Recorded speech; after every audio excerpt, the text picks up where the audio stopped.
कृष्ण की वाणी। बच्चे, बनना है तो कर्म योगी बनो मेरे बच्चे। कर्म योगी, कर्म करो। जो इस दुनिया में अपने कर्म करता है ना, वो भी अच्छे कर्म मेरे बच्चे, उसे आगे बढ़ने से कोई नहीं रोक सकता। और उसके साथ मेरा हमेशा हमेशा आशीर्वाद रहता है, हमेशा। और सुनो मेरे बच्चे, मानता हूँ कि कारोबार करना, व्यापार करना बहुत ज़रूरी है। तभी तुम अपने घर का निर्वाह कर पाओगे, तभी तुम अपने घर को चला पाओगे। लेकिन उससे भी ज़्यादा ज़रूरी मेरे बच्चे, अपने परिवार को वक्त देना है। जो परिवार तुमसे उम्मीदें लगाकर बैठता है, पूरा दिन तुम्हारा इंतज़ार करता है कि कब तुम आओगे, कब तुमसे बात होगी, और तुम आकर थके हारे सो जाते हो, तो ऐसा बिल्कुल मत किया करो। कुछ ऐसा समय निकालो अपने परिवार के लिए, अपने माता पिता के लिए, जिससे 2 घड़ी बैठकर तुम बात कर सको। तुम जानते हो, तुम्हारे माता पिता को तुमसे तुम्हारा धन पैसा ये सब नहीं चाहिए, तुम्हारा वक्त चाहिए, तुम्हारा समय चाहिए। वो बहुत कीमती है। एक माता पिता के लिए ना, उसके बच्चे की मुस्कुराहट ही काफ़ी होती है। अगर तुम रोज़ सुबह मुझे प्रणाम करने के पश्चात अगर तुम उनके पाँव छूकर उनका आशीर्वाद लोगे ना, तो मैं सच कहता हूँ, तुम्हें तरक्की करने से कोई नहीं रोक पाएगा। तुम जानते हो, माता पिता का एक ऐसा आशीर्वाद है मेरे बाद, जो हर दुनिया में काम करता है मेरे बच्चे। चाहे वो लोक हो या परलोक हो, माता पिता का आशीर्वाद मेरे जैसे ही आशीर्वाद होता है, एक समान आशीर्वाद है। एक बार को तुम मेरा आशीर्वाद ना लो, लेकिन माता पिता का आशीर्वाद लेना बहुत ज़्यादा ज़रूरी है मेरे बच्चे। और सुनो, जीवन जीना है तो मेरी तरह जियो ना, बिल्कुल 100%। मैंने अगर बचपन जिया तो 100% जिया। आज हर माता पिता चाहते हैं कि उनका बच्चा नटखट कृष्ण की तरह हो। वो हर रूप में मुझे देखना चाहते हैं, बचपने के रूप में। और जब मैंने प्यार किया तो ऐसा किया कि बस आज जहाँ भी प्रेम का उदाहरण दिया जाता है, तो वो मेरा और राधा का दिया जाता है। तो सोचो मेरे बच्चे कि मैंने प्यार किस तरीके से किया, प्रेम किस तरीके से किया। जो किया वो 100% किया, वफादारी से किया, बहुत विश्वास से किया। और अगर मैंने युद्ध लड़ा तो महाभारत जैसा नाम रचा।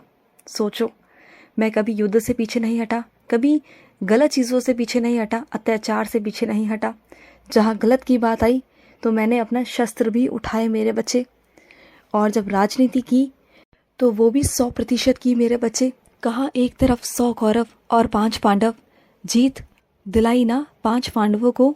और जब मैंने ज्ञान दिया तो भागवत गीता जैसा ज्ञान दिया, जो आज तक कोई नहीं दे सकता। भागवत गीता के अंदर पूरी ज़िंदगी का सार है मेरे बच्चे, पूरी ज़िंदगी का।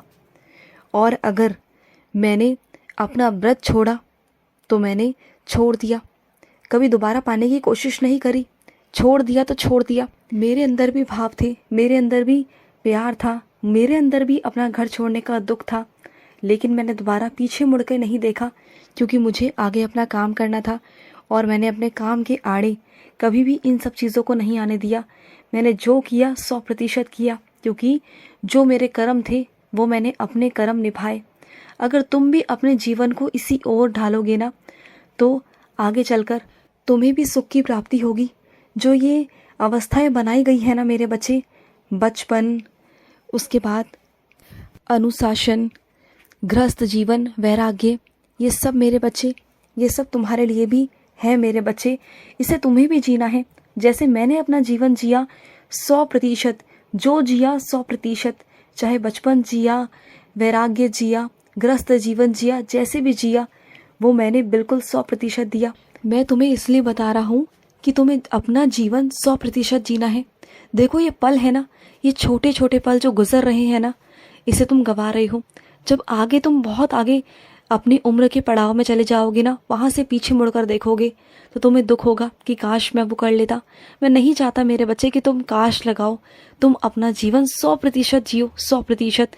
ना किसी का अत्याचार सहो, ना किसी से नफरत करो। अपना जीवन ऐसे जियो जैसे मैंने जिया। समझ रहे हो ना मेरे बच्चे? और भागवत गीता पढ़ोगे ना तो तुम्हें और भी आगे मार्ग मिलेंगे मेरे बच्चे। और सुनो मेरे बच्चे, जो ये दिन चल रहे हैं ना मेरे बच्चे, इस वायुमंडल में इस वक्त दैवीय शक्तियाँ मौजूद है मेरे बच्चे, क्योंकि इस धरती पे इस वक्त माँ भगवती का राज है।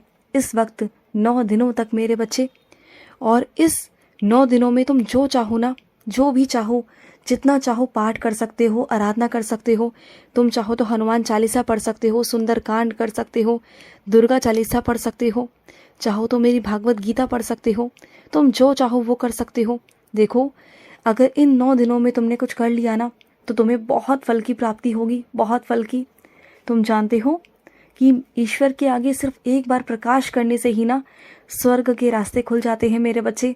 अगर ये 9 दिन तुम दिल से पूजा करोगे ना तो सच कहता हूँ, तुम जो चाहोगे ना वो मिलेगा तुम्हें। और मेरे कुछ खास बच्चे पाठ पूजा कर भी रहे हैं किसी खास चीज़ के लिए, किसी खास मकसद के लिए। तो सुनो, जो तुम्हारी दिल से इच्छा है ना वो तुम्हारी मैं पूरी कर दूंगा मेरे बच्चे। हाँ, मानता हूँ जो तुम चाह रहे हो ना वो थोड़ा कठिन है पाना मेरे बच्चे, लेकिन तुम्हें मिल जाएगा। जो तुम 2-3 रास्ते सोच रहे हो ना जिस चीज़ को पाने के लिए, लेकिन वो 2-3 रास्तों से तुम नहीं जाओगे वहाँ तक। तुम्हें कोई अन्य रास्ता दूंगा, एक ऐसा रास्ता जो तुम्हारे लिए नया बनाऊंगा, नया खोलूंगा मेरे बच्चे। बस वहीं से तुम उस मंजिल तक पहुँच पाओगे। लेकिन तुम जो चाहते हो ना वो तुम्हें मिल जाएगा। बस थोड़ा समय है, इस 9 दिनों के अंदर तुम जो चाहते हो ना मांग लो, कर लो। शक्तियाँ तुम्हारे साथ हैं, दैवी शक्तियाँ तुम्हारे साथ हैं, चिंता बिल्कुल भी मत करना। और तुम्हें ऐसा लगता है ना कि ऐसा कोई खास देवी देवता है जिससे तुम्हारा संबंध बिल्कुल भी अच्छा नहीं, जिनकी तुमने आज तक पूजा पाठ नहीं किया, आराधना नहीं की, और तुम्हें ऐसा लगता है कि अब शायद तुम उनकी पाठ पूजा करोगे तो सही नहीं होगा। तो सुनो, जो माँ के बच्चे होते हैं ना वो राज दुलारे होते हैं, वो लाडले होते हैं। जब माँ के पास जाते हैं ना तो माँ हमेशा अपने बच्चों को गले से ही लगा लेती है। बस वो तो इंतज़ार करती है कि कब मेरा बच्चा काम से फुर्सत लेकर मेरे पास आकर बैठेगा, मुझसे 2 बातें कहेगा, मुझसे अपने दिल की बातें कहेगा, अपनी दिनचर्या की बातें कहेगा। और तुम ऐसा करते भी हो, है ना? तो फिर अगर उनके पास जाओगे ना, देवी देवता के पास, तो वो तुम्हें अपना लेंगे। तुम जिस भी ईश्वर के आगे बैठोगे ना, उनकी आराधना करोगे, तो मैं सच कहता हूँ मेरे बच्चे, वो तुम्हें अपना ही लेंगे। तुम माँ के बच्चे हो ना, माँ के बच्चों को विशेष आशीर्वाद मिल जाता है हर भगवान से। तो चिंता मत करना, चले जाओ उनके पास भी, डगमगाओ मत, घबराओ मत, चले जाओ उनके आगे भी जाकर नतमस्तक हो जाओ। फिर देखो उनका भी आशीर्वाद तुम्हें मिल जाएगा, उनके भी तुम खास बच्चे बन जाओगे। मैं सच कहता हूँ मेरे बच्चे, तुम चले तो जाओ। और सुनो, अगर तुम पूरा दिन 24 घंटे मेरे बच्चे अपने रसोई घर में मेरा भजन करते रहोगे या भजन किसी यंत्र में लगा दोगे ना और उस वक्त खाना बनाते रहोगे, तो तुम्हारी रसोई में खाना नहीं बनेगा, तुम्हारी रसोई में अमृत बनेगा, अमृत। मैं सच कहता हूँ मेरे बच्चे। और जो भी वो अमृत खाएगा ना उसे कभी ना बीमारी लगेगी और ना उसका मानसिक संतुलन कभी खराब होगा, कभी उसे क्रोध नहीं आएगा और ना बनाने वाले को क्रोध आएगा, कभी नहीं आएगा। और इतना प्रेम से बनेगा ना खाना कि तुम सोच भी नहीं सकते। तुम कहते हो ना कि तुम्हारे घर का माहौल सही नहीं है, तुम्हारे घर के बच्चों में गुस्सा है, कई लोग ऐसे हैं जो बहुत लड़ाई झगड़ा करते हैं, कलह करते हैं।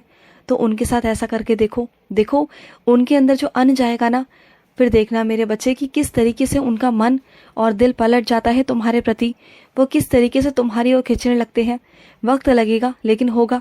और एक बात ध्यान रखो, जब भी किसी को खाना परोसते हो ना उससे पहले मुझे भोग लगाया करो, फिर उसी खाने को सब में मिलाकर अपने पूरे परिवार में प्रसाद के रूप में बांट दिया करो। आज अपने कान्हा के पैर दबाना, तुम्हारे कान्हा के पैरों में बहुत दर्द है मेरे बच्चे, दबाओगे ना अपने कान्हा के पैर। खुश रहो। आज का कृष्ण संदेश समाप्त हुआ। जय श्री कृष्ण।